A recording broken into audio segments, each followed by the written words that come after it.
ทุกคนวันชื่อนี้นะคะเราอาจจะไม่ได้ทำคลิปนะคะเพราะว่า2วันนี้หรือ3-4 วันนั่นแหละโอเคเรานะคะมาต่างจังหวัดนะคะ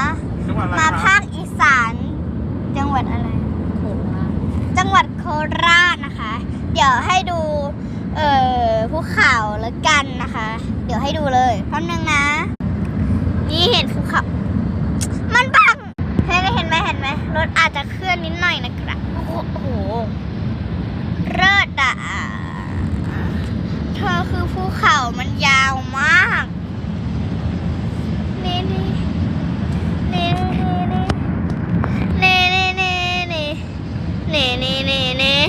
อ๋อทุกคนมาหนึ่งนะแค่นี้ก่อนทุกคนตอนที่เรานะคะถึงโรงเรียนแล้วเราอาจจะถ่ายประมาณ2-3 คลิปนะคะเหมือนเดิม